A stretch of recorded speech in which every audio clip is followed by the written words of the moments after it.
Good morning to you, our audience. Ted and Ed TV channel welcome each of you to our weekly Saturday broadcast where we give insightful views on economic, political, world, and environmental issues concerning how money connects those matters. Our hosts, Mr. Ted Harvey Sr.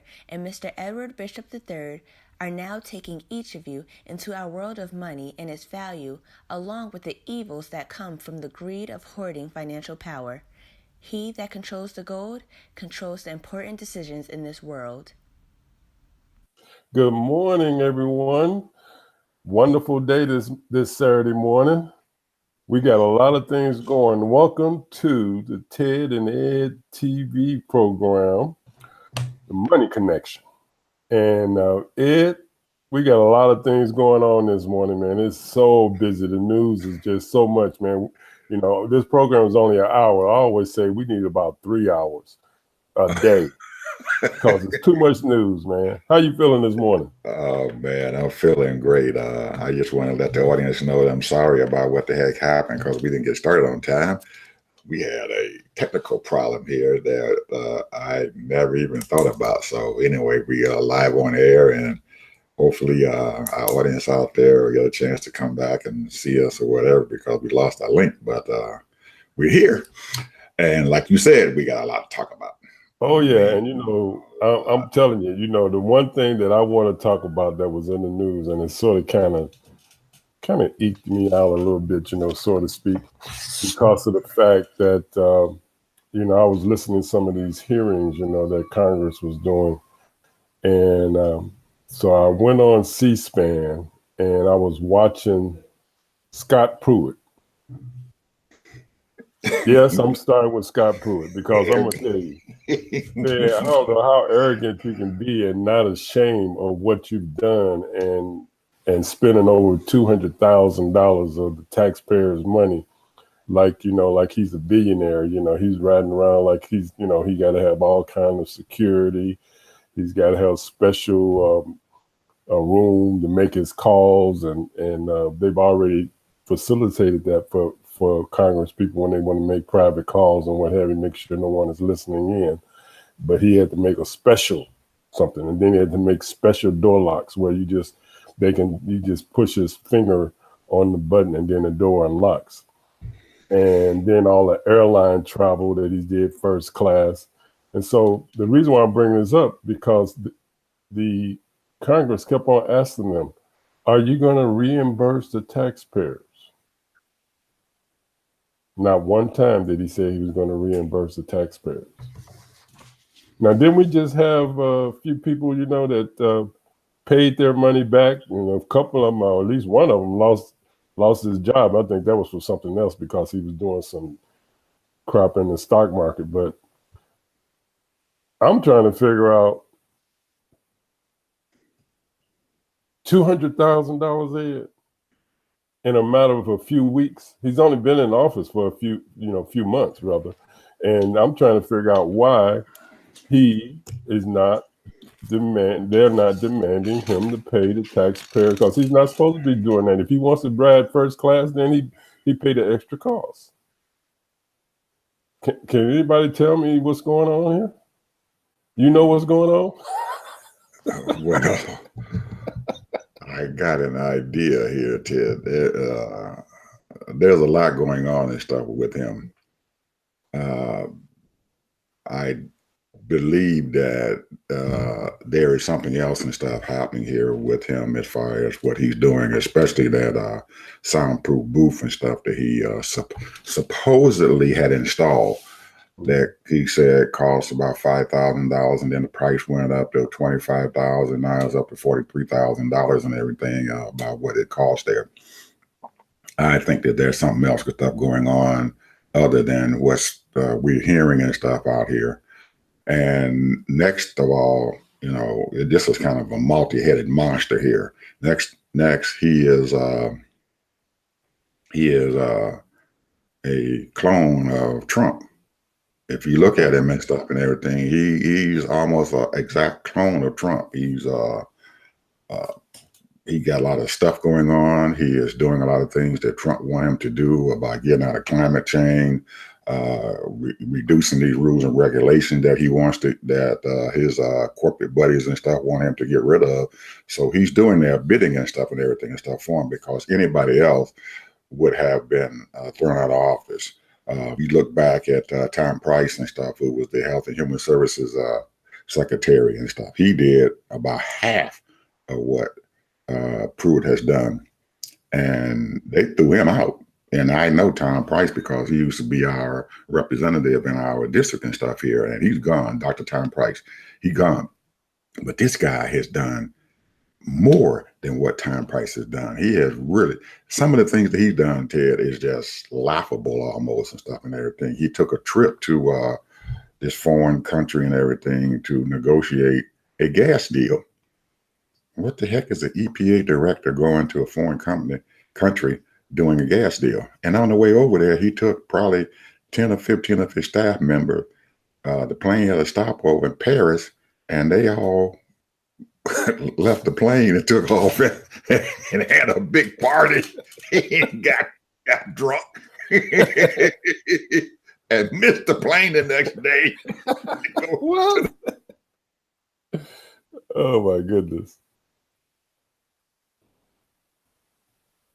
His plane to go finish his last leg of the trip to go and see the gas baron or whatever.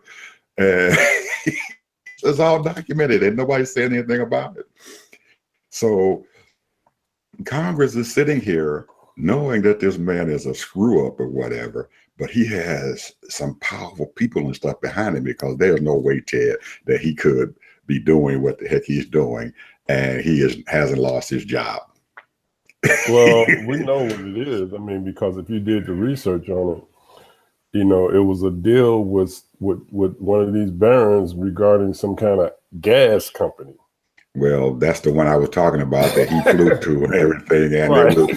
and Carl Icahn was involved in that thing, and we all know that Carl Icahn is Trump's close buddy and stuff and everything, because Icahn is one of the biggest robber barons and stuff that we know about, and he's been doing his robber baron stuff and everything since the 1980s. Oh yeah, he's one of those. He's been around for a long time. He tried to buy out companies and then sell them for cheap and do all kind of things. I mean, I don't know, how many turnarounds he's done, but I know that he's put a lot of companies out of business. Absolutely, making a lot of money too. Making a lot of money, and he's the one that's sitting there behind Scott Pruitt, because he's doing his bidding and stuff out there, and he's making a lot of these robber barons and stuff a lot of money and stuff by reducing these regulations and doing that bidding and stuff for him. So Trump is keeping him in his job and everything. So unless the American public and Congress and stuff put enough pressure on Trump to get rid of him, that guy's going to sit there in office. And the longer he sits there and the more arrogant that he is going to become. He's not. He feels that he's empowered to do what the heck he wants to do because Trump has allowed him to do that. And I don't believe Trump can really actually stop him and everything right now until it just gets so bad that we get and Congress gets so upset about it and everything that they just say, hey, you got to get rid of this man. You cannot do it or file charges on him. Well, here's the deal is what we were alluding to earlier. You call them robber barons, I call them oligarchies. and I want to put a little flavor on it and just, it's a flow of money. People that got money can put their money in different places. And then the definition is a small group of people in control of countries, organizations, or institutions. And there are a lot, they talk about the Russian oligarchies. We got quite a few oligarchies right here in the United States. And I would put Carl Icahn in that category as well, because he manipulates money, puts it certain places, and I wouldn't be surprised that he probably has a few billionaires. And when I say he, I'm talking about Scott Pruitt, that he's doing their bidding. And so therefore, he knows that when this is over, he's gonna get a lot of money, which he's selling his soul. So that's on him. Hey, God bless him. But one of the people, you know, a couple of people that I wanted to mention, we got Harold Ham, who lives here in America. Well, he lives all over the world, but he's an oil baron. And then we got the what do they call them? The Koch brothers. I mean, they got their money so many places you can't even add. They got them in, you know, anybody that needs a few $1 million, you know, you need $10 million, no problem. Boom, they'll pop that $10 million over there, or $50 million, or $100 million, because both of them worth about $25 billion apiece. And I think that's a conservative estimate there about how much they work there. They probably work more than that. Yeah. And when you think about it, you know, it's just unbelievable, you know, what money can do. I know we talked a little bit about it last week, but money, man, you know, if you got, you know, a couple of $200,000 or a few $1 million, and you know, you putting that money into somebody's campaign, you know, that's putting that person in there because you want something for that. And that's what's going on. You mentioned also, you know, that the way you beat these people, you know, as far as, you know, so that they won't control or make regulations or different things to happen, is that people have to get on the street. They have to get out and tell people what's going on. And right now, we don't have anybody that's alarming the American people. A lot of American people are woke and they're looking at, but the main thing is, and I think what's happening is that you got a lot of people running for office and people are woke, but we need to really start getting a lot more people involved. And that's where my next subject comes in at, is that has the media lost its way? This is what I think is just really, it's just unbelievable. I mean, you know, right now, you know, the newspapers are not saying a whole lot. You know, you got a lot of honest journalists that's out there, but I think they've lost their way. Our national news has lost their way. You know, it's all about advertising and bringing in that advertising dollar. You know, back in the 70s, you know, they used to try to have fair and really fair and balanced news. They would do both sides, and you know, it wasn't all of this ideology, you know, like my way or the highway kind of deal. Because right now we got my way or the highway. I don't like what you're doing, so therefore, you know, I'm gonna put my propaganda or my spin on it, you know, the way I think it looks. And a lot of times these people just flat out and just lie or tell half truths. The media is not, and when I say media, I'm not talking about all media, but I'm talking about there are people that's out there that's really changing the fabric of America. You know, the real fair and balanced and way of doing things and telling the truth. And to me, the truth is the only thing that we need to know. And that's you know, forget all this other fluff stuff. You know, and right now we don't know the truth. We don't know what's going on in government. We don't know what these business people are doing, what their motives are. All we know is that we got a ton of poor people, homeless people. Anyway, let me shut up. Go on, man. Because I could go on and on and on. Because I'm serious, man. This right here is crazy, man. Ted, you started out talking about all of these folks and stuff, the Koch brothers and the rich folks and everything, and then you got into the media and what's going on with them. And I think they all intricately connected and stuff. Oh, together. You know it. They're intricately connected together, because you look at the Koch brothers and stuff, they have been for ever since Obama has ran for office and everything, they have been a thorn and stuff in the side of politics and everything, and how they have decided that they're going to capture our political field and stuff out there. And then you have politicians and stuff that they have and literally bought. One of them is Scott Walker there, who was the governor of Wisconsin. He is a Koch brother clone. He has been bought and sold by them, and they have helped him to stay in power because of that. Now, you get into the media portion and stuff of what's going on, what these robber barons and stuff have done, and I'm going to include all of them and stuff into it and everything. They understand the power that they can control. One of their power is money. They have money to control what they want to control. And so they understand, just like you and I do, that the media and stuff is one of the things and stuff that they have in control. But slowly now, if you're looking and you're reading the news, and most of our people and stuff aren't out there, but there are things that are going on out there that these people are capturing control of the media. Look at Sinclair Broadcasting. They started out as a small, very small company ran by two brothers and stuff and everything, an offshoot from their dad and stuff, who was an engineer, and they built that empire. But they built an empire and stuff and everything by other people funding them to do this because they understood the power of the media. So they have been out there buying up local stations and local broadcast companies and everything all over the country. And now they've become a conglomerate, a powerful conservative conglomerate that these robber barons are controlling. And then along with Fox News being out there, who is a major conservative media empire and stuff out there, with Sinclair coming in right there behind him and everything.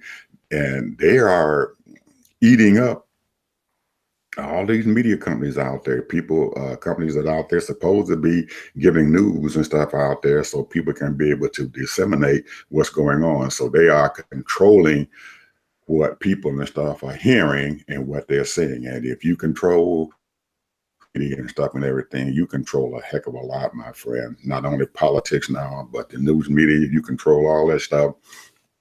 You are capturing this country and taking it where you want to take it. And right now, if you notice, Sinclair now has bought out, it's going out there eating up some more companies and stuff. They already got approval now by the Tribune Broadcasting Company.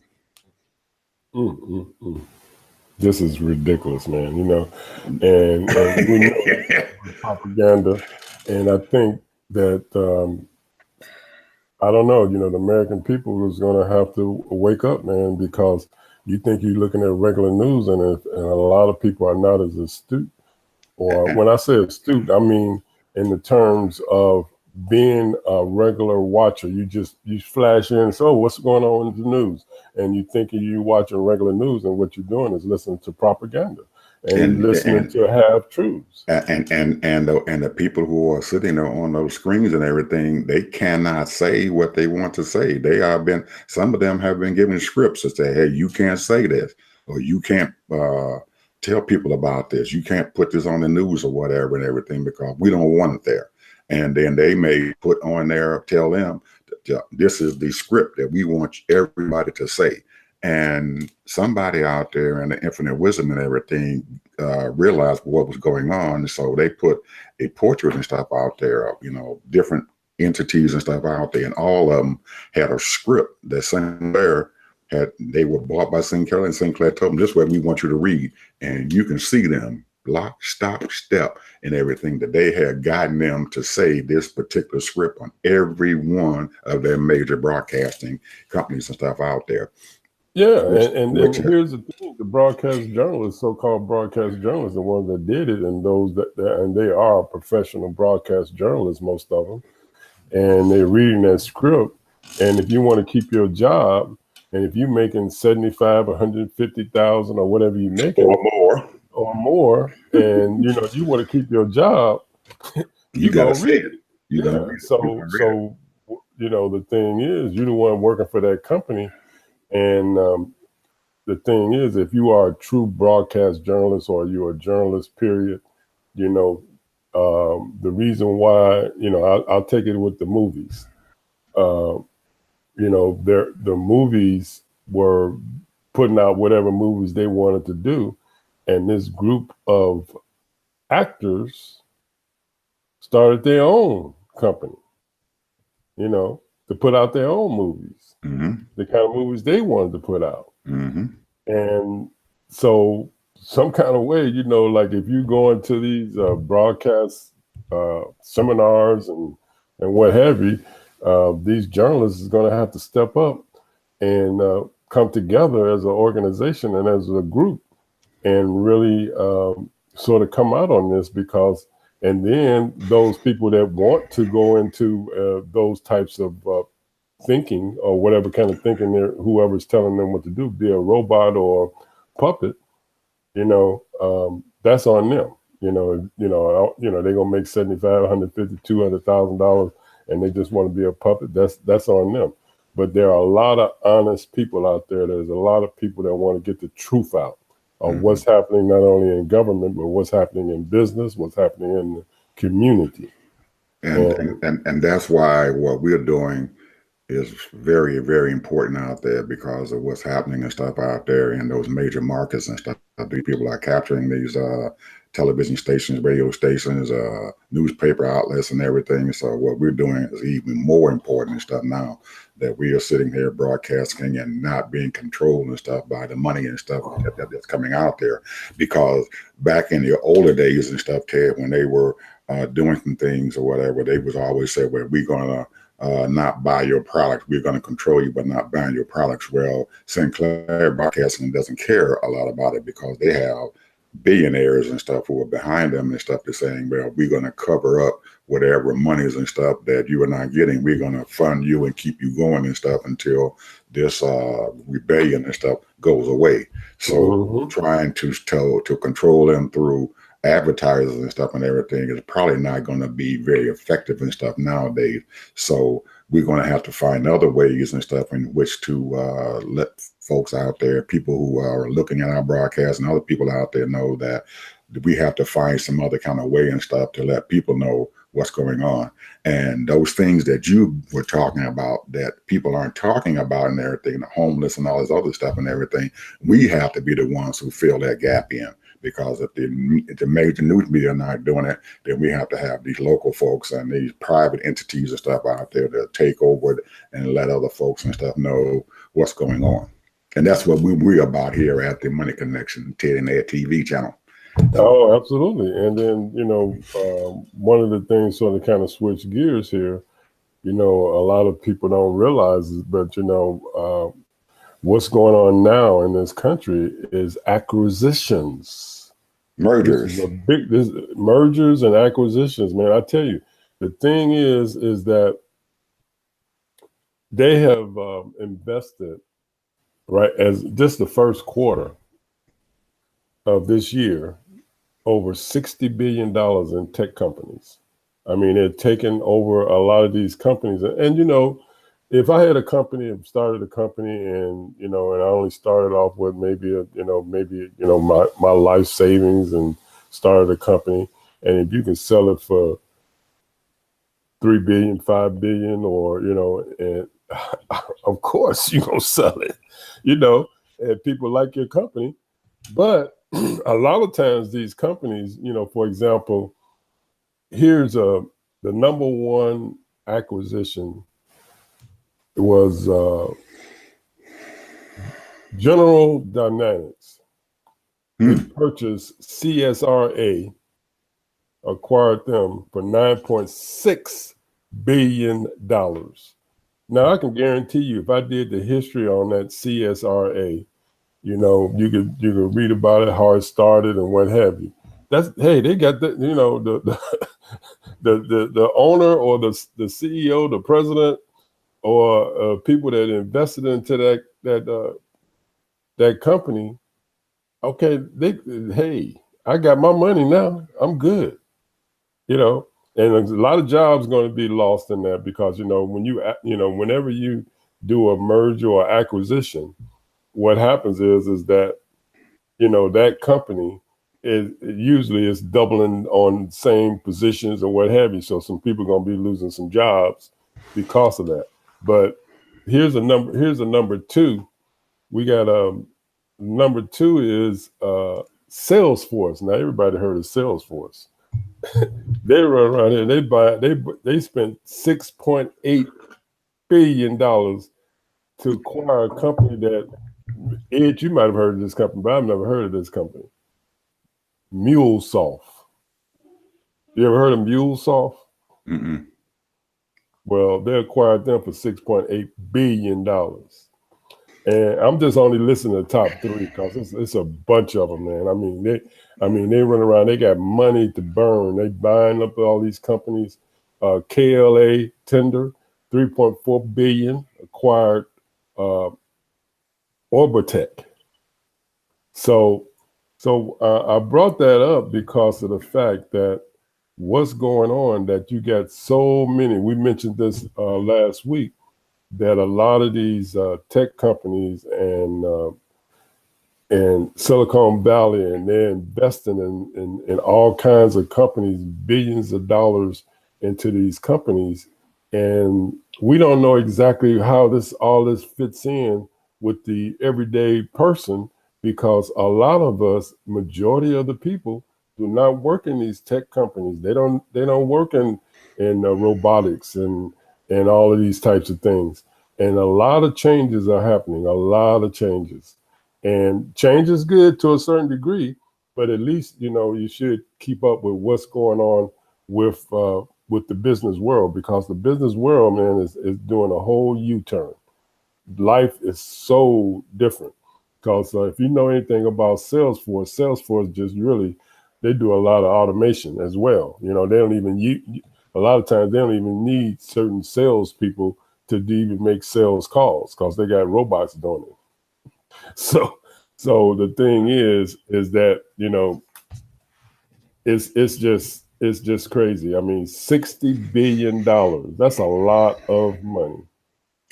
Well, I just wanted to interject and stuff to you, just a small portion of stuff of this, and I can see, and I'm thinking about what the audience out there thinking about when you start talking about mergers, and you have everyday folks and stuff out there who are probably going to be looking at the broadcast and everything, and they're going to say, well, what does this mean to me? Well, and you were trying to hit upon that and everything, and we probably need to talk about it just a little bit more. What does this mean to me? If you were involved in stuff in that merger, if you wasn't the purchaser and you were the boughtie, you were the company that was bought, you better be aware that you may, like you said, lose your job. You may lose your pension, because these people and stuff, they are another portion of those robber barons and stuff and everything. They come in and they raid these companies or whatever. And a lot of times these companies and stuff buy up these other companies and everything because they want to buy up their competition. They don't want any competition and stuff out there in their field of endeavor. So they go and buy these companies up, use them for what they want to use them for and everything, make sure everybody else gets their little money or whatever. And those people out there who are working every day, those 9-to-5 jobs and everything, they come to work one day and say, well, hey, your job's gone, we're done. But they have a way of getting their money and stuff back for the acquisition or whatever, or they use a tax break and everything because the company lost money or whatever. We're going to write that stuff off and everything, and eventually they'll get all their little money back that they spent and everything. Then they'll just drop their company off the line, and you won't, like you said, you won't have a job. They take your pensions, everything, and you were just sitting out there because these people decide that they want to use their money and stuff to control these middle class people and stuff out there, or poor people or low income people who are out there working every day. Mm-hmm. So this merger thing means a lot to you, and you better be aware of what's going on, that these people have the capabilities of doing whatever they want to do with you and control your life. You are not secure in your job. Don't ever think you are. So the only thing that we can say is that you better start training yourself or doing some things and stuff and everything. So if this thing does happen and stuff to you and everything, you got some other place to go to or something else to supplement what you're doing. You should be diversified in your job hunting or whatever, because you may be out there hunting a job, you may be in your 50s and stuff, and this company be bought up and you're 50 years old and everything. You've been there for 15, 17, 18 years. Absolutely. And you're gone. You don't have anything because somebody in the infinite wisdom decide that, hey, I don't like this company, or I want to buy this company up because I got all the money, and you're just there. So it's and then you can walk away with no pension because they can legally do that because of the fact they can say they broke or whatever. Absolutely. Who knows? And the thing is, well, I guess they want every. I believe this. One of the things that you have to do is, you have to start your own business and try to get you a couple of partners, or get some relatives and really set yourself up for that, because if you work for someone, they can do whatever they want to do. They want to do. I mean, rather if it's and that's the reason why we were talking about the politics of it, because see, they can change these policies anytime they want to, change the rules, the regulations. That when you walk into a corporation, you see all these signs. You can't discriminate, you can't do this, and blah blah blah blah blah blah. And all of that stuff is happening right now, and it's been always happening. And some people eat through, and then they get a lawsuit or whatever. But the majority of people, they get treated any kind of way. Florida here, they got the right to work. You better not try to start no union, bro. Here, you get run out of town. Absolutely, you can't do anything bad. And you can actually, people down there. There's a company in Nissan in Canton, Mississippi. They have a company down there, and the union folks were trying to come down there, and they've been trying for the last 10 years and stuff to get a union and stuff in there. But not only the company and stuff is fighting them, the government is fighting them. They don't want these people down there. So anybody who decides that they want to get a union and stuff in there, they do everything they can to keep them out, because they don't want people to come in there and gather up as a group and everything to negotiate their benefits and make sure they have better benefits, better working conditions and stuff and everything. They have a lot of problems going on in a lot of these plants and car plants and stuff here in the South. And as you notice and stuff, Ted, back when we were growing up, most of your car plants and stuff was where? In the North. In the North. And and they are saying that, well, these unions and stuff have broke these car companies, so we are not coming to the North anymore. We're going into the South. The basic reason why down here and stuff, because most of these states in the South have right to work laws. You don't have to have a union and stuff. They will fight you tooth and nail to keep a union and stuff out of there. You have a Volkswagen there in Tennessee and stuff and everything. They wanted the union and stuff in their plant and stuff, and the state government and stuff and everything fought the union coming in there because they did not want them in there. This is politics. These are Republicans, conservative. We don't want no unions down here to tell us how what to pay our people, because they want to keep those wages low. They don't want to give people benefits who are working in these plants or whatever. And these car companies, a lot of them are hazardous too. A lot of these places, a lot of companies, they do try to do safety things and all of that kind of thing. But I was just listening to, they were saying that they no longer talk about, the White House used to put a list up of how many tragedies or what's going on as far as in different workplaces, but they don't do it anymore. They don't do it anymore. So you don't know how many people are getting injured or fatalities that's going on in these companies, And nobody individually, these individuals can't fight them, because they see one of their fellow workers and stuff who are being abused, being thrown out, or he's asked to work and has this condition. You either work there or you lose your job, and nobody is saying anything about it. OSHA is not coming down saying anything about it. And that was one of the reasons and stuff why Nissan there in Canton, Mississippi had it, because they were putting these workers and stuff inside the paint containers and stuff where they paint these cars, and they were just giving them little bitty paper inhalers and stuff and everything, and these people were breathing in toxic fumes. And they told them that if you don't want to do it, we'll find somebody else to do it. So Yeah. you got people and stuff sitting down there putting their lives and stuff in danger. It's going to be in danger because the leg and everything is going to get to you. You are not going to be able to make it. You're talking about having cancer, liver problems, kidney problems, or whatever. So it is. And then, you know, it's fine that you have to work in it, but then you give me some protection so I can take care of myself. Absolutely. You know, Absolutely. and they don't want to invest in that. And that protection at all. They don't want to get in protection out because it's going to cost them too much money. So they figure that they might as well, if they lose one of them workers, hell, we don't care about that. We can bring another one right in there and put them in their job and keep going. So it's, you know, those are things that we're talking about that is the offshoot from these mergers and stuff that are going on and stuff out there. We have a big mess going on in that, and most people and stuff aren't talking about it. You're not saying anything about it unless you speak up. You have to open your mouth and speak up. And that's the importance of regulations, even though it's tough. But, you know, when you're talking about people's lives, you know, regulations are good because it's protecting people in all kinds of ways. You know, when we're having problems, you know, with the environment and what have you. That goes back to your Scott Pruitt, the first topic that you talked about there. He's in charge of the EPA, and he's getting rid of these rules and regulations to help these companies. That's why he still has his job. That's right. That's right. Hey, let's switch gears. I want to talk about one of your favorite people, Jeff Bezo. I think he's your favorite person, too. But look here, let me just tell you what's going on with him. And I was just reading an article in, I don't know, it was Business Inside Business, or Financial Times or something.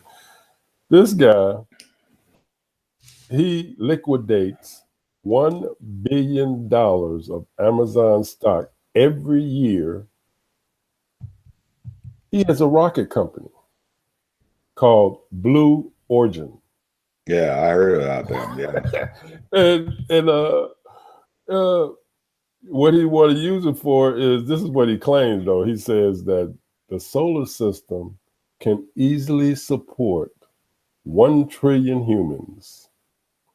So he wants to have a tourism vehicle. So he's investing, and he's been doing this for years. $1 billion a year. You know, this is crazy, and I'm gonna do a little rant on this. This man, okay, I know, you know, he's very creative, very innovative, very market savvy, all of that. But are you kidding me, man? Come on, because number one, $1 billion. If you would invest $1 billion in one city every year, you can transform the city. You know, I mean, as smart as he is and as innovative as he is, he can transform any city to make it better for the different communities that's out there, and even in the outside of the cities and what have you. So I don't know what these people, you know, that get the opportunity to make this money, and then they don't invest in their own people. You know, they rather go invest it in, you know, or in space, or they'll do something else with it, you know, or try to help people. Okay, now I'm not knocking the Gates family and their foundation helping Africa and all that, but if you invest more money into the community, maybe you'll get a lot more people that can do those things that you come up with. You understand what I'm saying? Well, I mean, make it plain. I'm saying invest in people that can do the work overseas, not invest over there, take your money. Okay, oh yeah, I did this, I did that, you know, and I saved these many people. No, you invest in people, you know. He did invest $100 million here in Florida, in Hillsborough County. There you go. They blew that money. They stole it. It doesn't matter. They can't even account for it. It doesn't matter. He invested it. And that's the same thing with Jeff Bezo.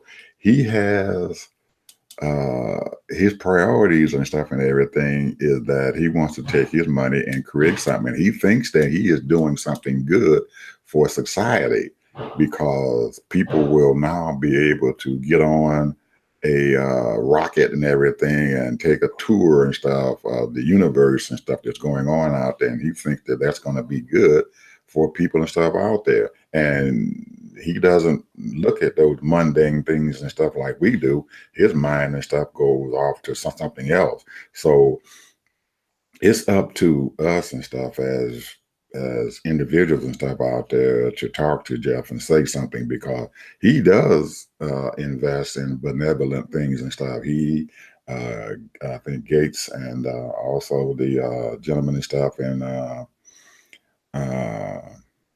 Nebraska. He's the what's his name now? The one that's worth $100 billion and stuff and everything. He got this company. He's an old guy. You know him. Anyway, those three got together and said that they were going to get involved and stuff and creating a healthcare system and stuff and everything. So he is doing something, but he also has his pie in the sky ideas and stuff and everything to do something and everything for other people and stuff also.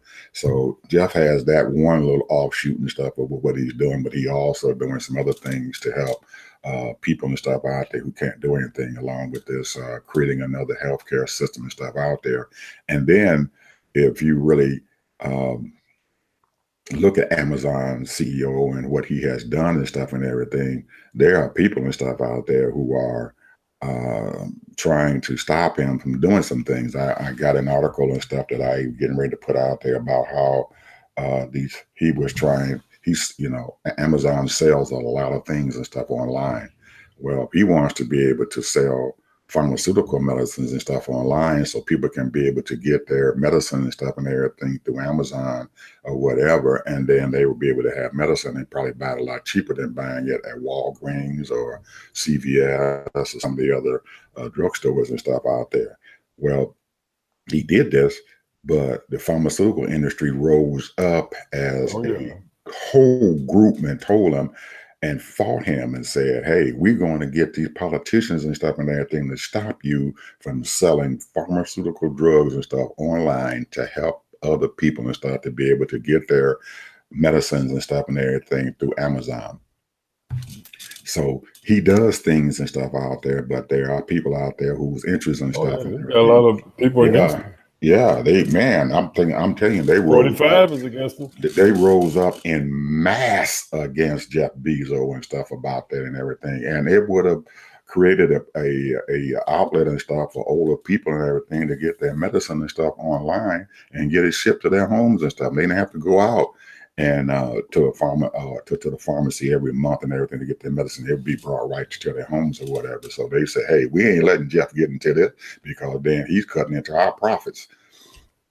So well, give him time. Give him time. Yeah, so that's just that blue thing and stuff that he's talking about is just one of the things. Old Jeff, he's got over $100 billion, so he can do what the hell he wants to do.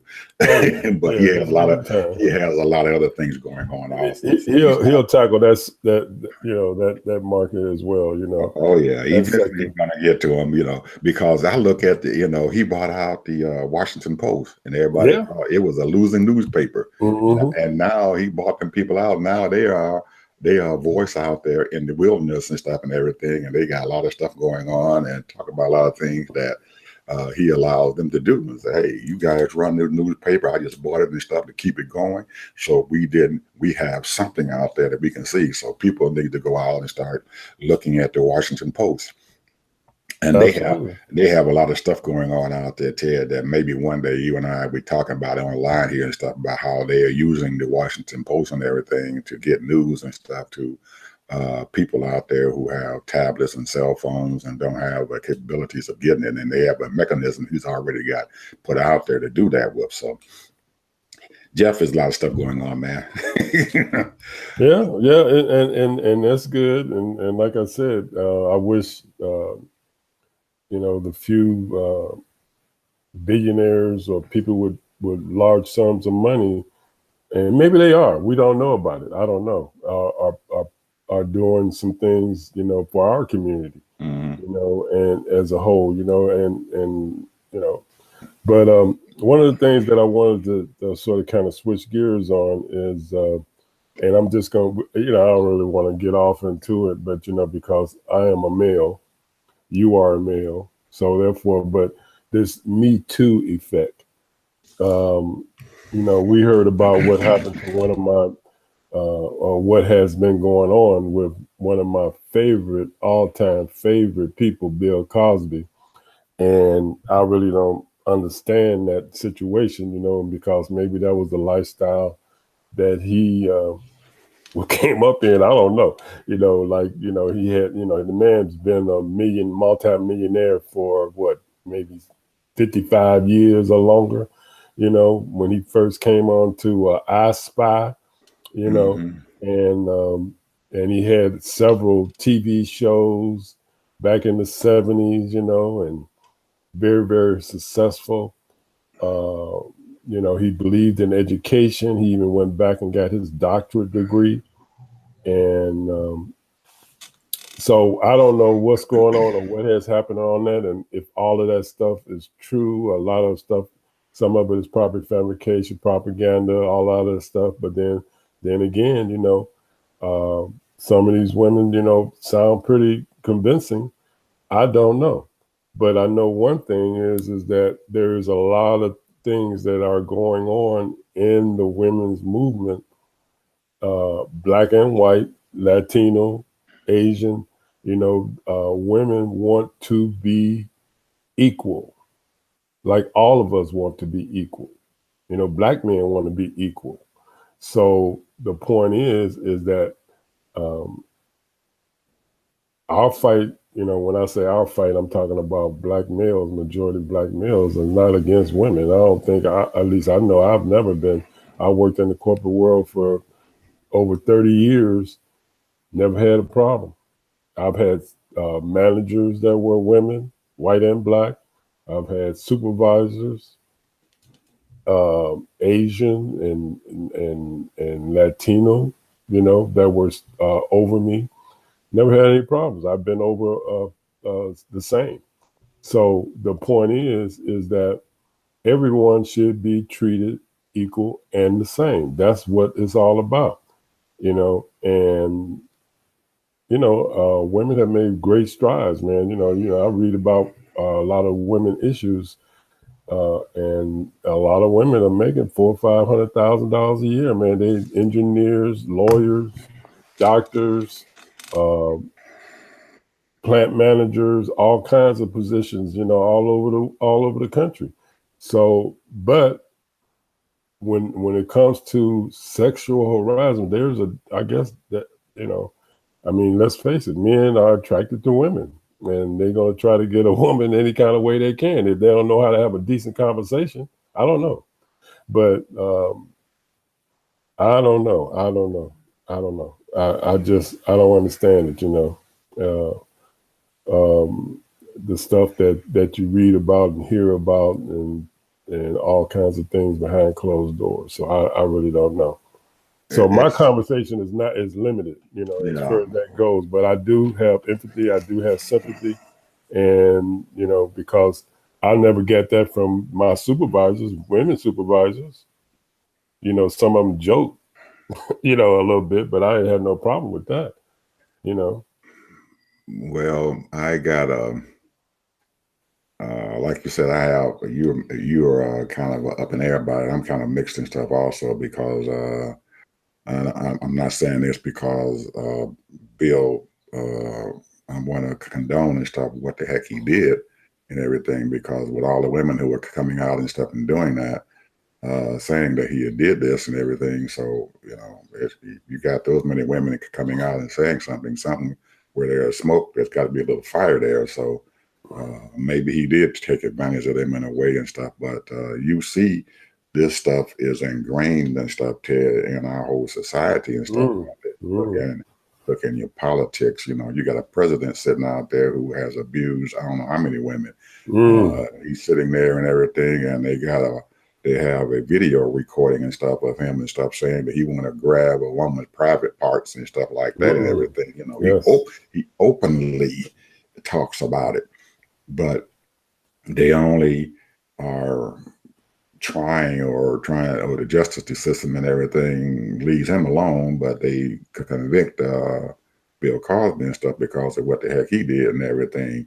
And you have a whole bunch of other politicians out there and the media world and stuff who are abusing these women and stuff and taking advantage of them because they figure that they're weak and that they can do this. Well, she wants this to happen.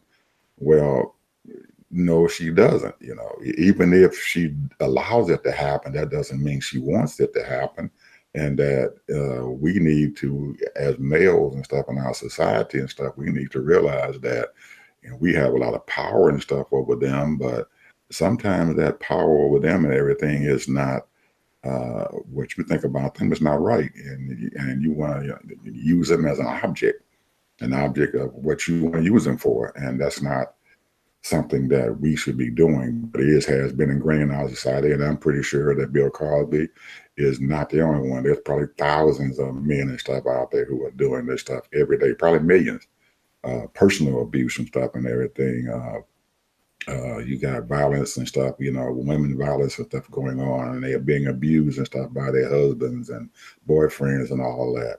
And it is just something that's, it's just in our society and it's ingrained. And so, it's not right, but we have to, as a society and stuff, slowly but surely and everything, decide that we are not going to let this happen and just try to stop it, any way we can. And it starts from the top.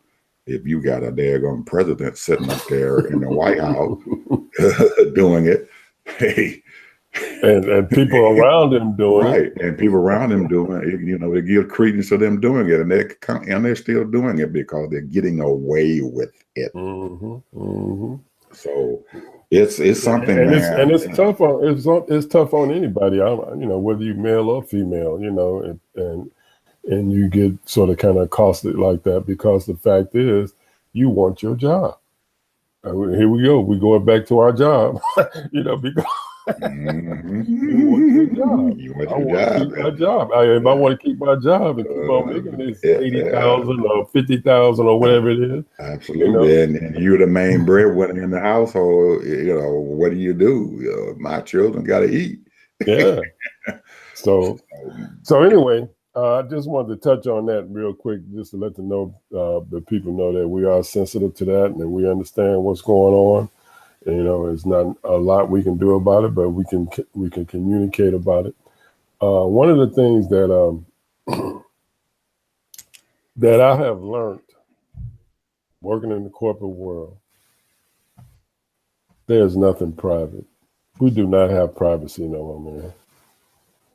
And I don't know how to combat this thing, man, because everywhere you go, they track you. And especially now, if you got your iPhone or you got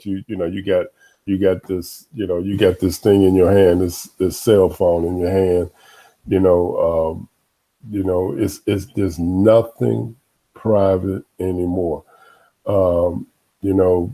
People want this from you, they want that from you. When they ask for little information, they get it, and they keep it for years. And they got it on file. And so there's really, in my mind, there's nothing really private anymore.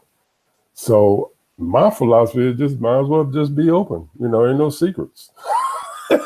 Just go on and be open. I mean, there's no more secrets. I mean, your personal stuff is your personal stuff, and you ain't got to broadcast it all over the world. But the point is, just be honest and be that's my philosophy. Just be honest, and as honest as you possibly can. You ain't got to tell people about your personal life, your sex life and your money life and your this life and that life. But the point is that there are no secrets. If anybody want to know anything about you, they can get it. They got little websites. They want to know where you live. They want to know this. They want to know that. Whatever. It's just crazy. I mean, they got so much information on you, and these computer programmers and software people They just gather all that information and they can just have it in a minute. You know, they can have it in a minute, and they can put out all kind of stuff on you and what have you, and try to shame you. And the lesson, the lesson that you have to realize, if you are not a bad person and you're a decent person, and they try to shame you because you've done one or two things that was kind of stupid when you was coming up, and now you're a better person, don't be ashamed. Because, you know, we've had examples of people doing things and they just keep on moving. And I can name you two that's been out there that's worldwide. And both of them still making plenty of money. I'm talking about Bill Clinton. You can't get no more shameful than that. And we talking about 45. You can't get no more shameful than that. I mean, can you? I mean, come on. So there is no secrets. Everything is in the open. So, you know, we have no more private life. That's just my opinion. We don't have a private life. So you might as well just be open. I remember, Ted, when I was a little boy watching our television, you know, black and white and barely color television sets and everything. And they had these movies on, these shows on talking about Big Brother. And I always thought to myself, man, there's no way that I can deal with that or go through and deal with that. Well, in the year 2018, Big Brother is here. Yeah. And Big Brother is thriving. He's thriving. He's everywhere. You can't go nowhere without somebody got a camera. You walk down the street, everybody has cameras and stuff out there. You drive down the highway, there's a big camera and stuff sitting there on the highway watching what's going on. You go to a lot of these cities and stuff, there's cameras and stuff everywhere where people can watch you and see what the heck you're doing. Yeah. So, like you said, you got people that have cameras and all in their homes, absolutely, all outside of their homes. They know who walks up on their front door. Mm-hmm. You walk in any grocery store, they got cameras following you all over the place. Mm-hmm. Even churches now have cameras. Mm-hmm. You know, I went to a very large church. You walk up in the parking lot, they got security watching you. Mm-hmm. You know who's coming in the church and all of that. And these security people know the regulars. You understand? And they know the people that's new. Mm-hmm. So the point is that no matter what you do, where you go, you know, these smash and grab people that go into these damn grocery stores or go to these department stores and what have you, and they call themselves, you know, stealing or what have you. You might as well forget that. You call. Mm-hmm. Because your picture's all over the news. Big Brother is here, brother. Big Brother is here. Big Brother is here. So give it up. It's over. Yeah. Well, I guess the only place that you can call your own is just right inside your home. And like those old pictures and stuff showed that most of the time when those folks and stuff were sitting out there huddled around there because Big Brother was outside watching them, they run inside their house and everything, and they figured that they were safe. Well, that's where we're safe at now, your own home, because you can control and stuff what people see inside your home. But you have to be careful because there are a lot of people out there who are controlling what's going on inside your home. This internet thing that we got here, you got a camera sitting on your internet. Sometimes these people can log in there inside your home and access your camera and see what the heck you're doing, and you don't even know they're doing it. Mm-hmm. You can sit there watching TV and be watching TV, and they sitting there watching and seeing what the heck you're doing, So they are inside your home, and the thing that we can do is kind of restrict them as much as we can and shut your cameras and stuff off. Don't allow your kids to leave their TVs and stuff on all the time or whatever. So, but hey, that's what we into and stuff. So what can we say? We only have a few more minutes and stuff here, Ted. We got a couple of things we want to talk about. We still got a whole lot of topics. Did you want to get into the airline thing, or did you want to talk about the Alabama?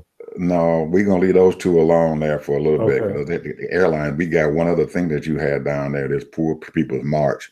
And the reason why I thought that we probably wanted to talk about that, because it is coming up on Mother's Day. That's when it starts. Yes. Mother's Day is not too far away from here and everything. So maybe our audience and stuff should be aware and stuff about this Poor People's March and what's going on, and maybe decide to get involved. Yeah.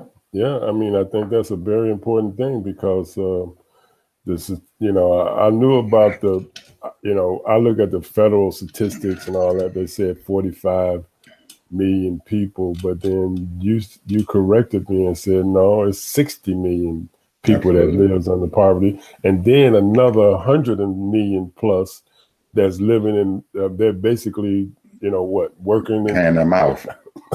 They hand them out. If they lost their check today, they would be in without anything at all tomorrow. Yeah. They living day to day and living hand them out every day. And this is where everything comes in at, where people should be, I mean, you can't be too busy to take care of your business and what's going around you and what's affecting you. Just can't be too busy. You need to be informed, and then you need to take some type of action, some kind of way. Join an organization, get involved in something that's going to make your community better for you, and really for better for the city, better for the state, better for the country. Some kind of organization or some type of movement that started yourself. Start your own thing. A lot of people are doing that. They get 5 or 6 people and they just do their own thing and try to help the community in different kinds of ways. Because that's what it's all about now. Because really, we already know that these people in government, they don't care about us. They really don't. Corporations don't care about you. They'll use you up. As soon as they're done with you, then they use up their best skills and talents. Boom, you're gone.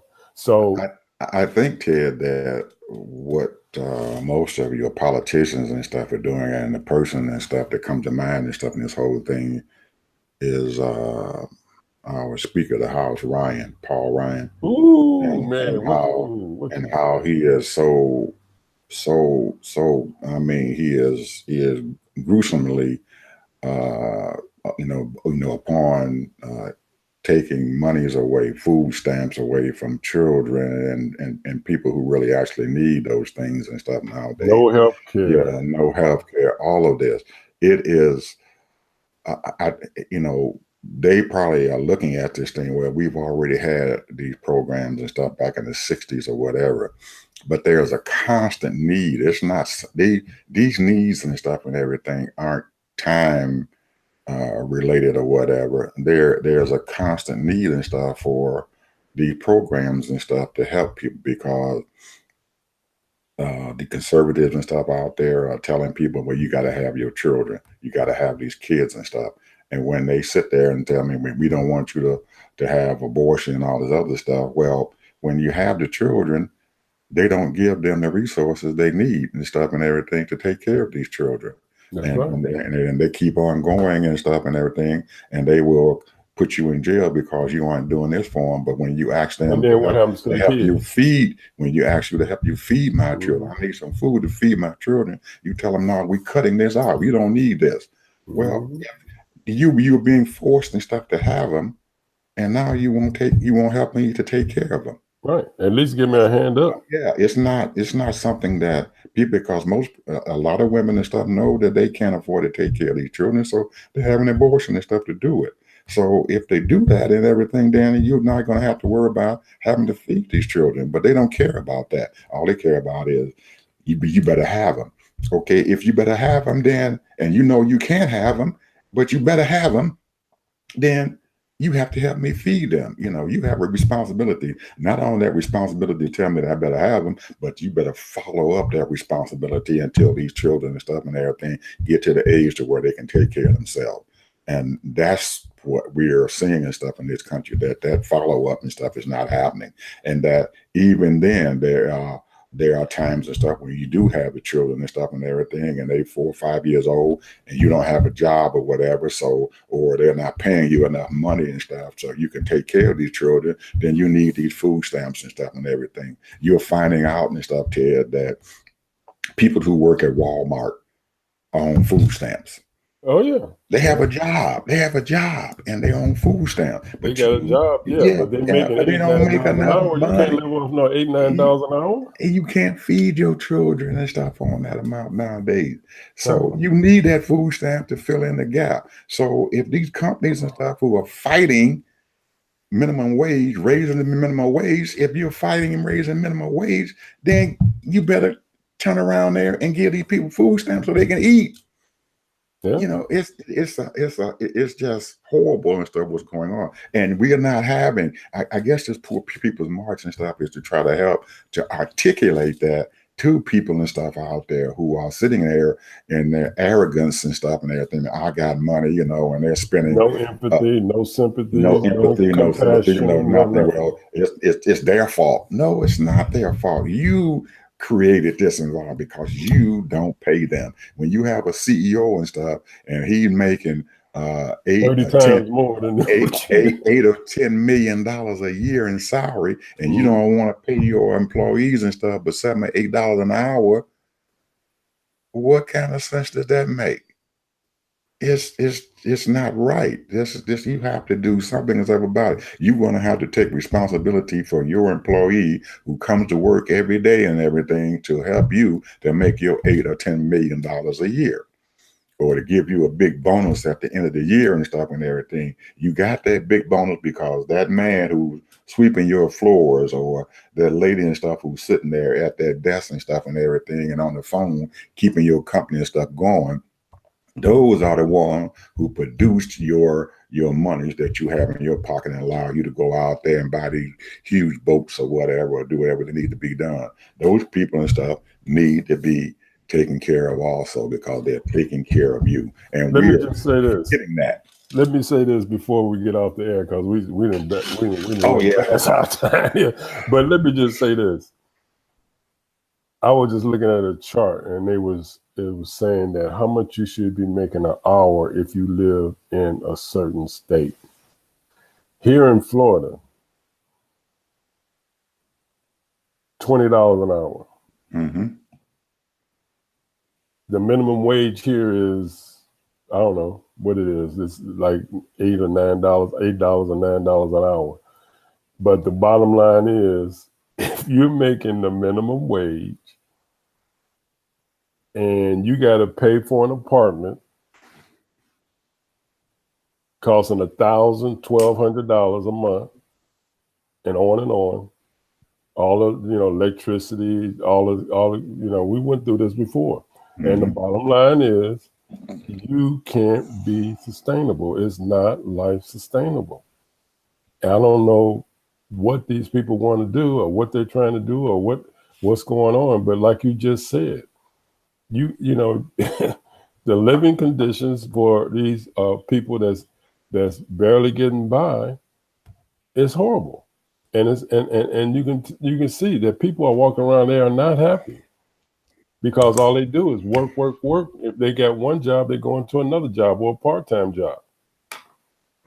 So, and they're barely living, and if something happens, if they have any major catastrophe happen, they're in trouble. They're in trouble. They don't have insurance or whatever, health insurance. If their children get sick, they can't even take their children to the doctor. Have a child get in trouble at school, and you got to take off from work. Absolutely. That thing is still there. It was there in the 60s, and it's here in 2018. The same thing. Yeah, they didn't cut all the after school programs out, and they didn't did this, and used to have all kind of recreational centers all over the place. You don't have those anymore. All kind of stuff going on, man. That's stopping people from progressing. Mm-hmm. Anyway, so we're at the end of our program here. We are way overdue here. We're way past our time. So they can tell that we're passionate about what's going on, because we're aware of what's going on, and we appreciate anyone that's listening to us. And if you hear us down the road, 3 months from now, and just turn it on and find out what we're about, We are about following the money. Absolutely. So we're saying goodbye. Bye-bye, people.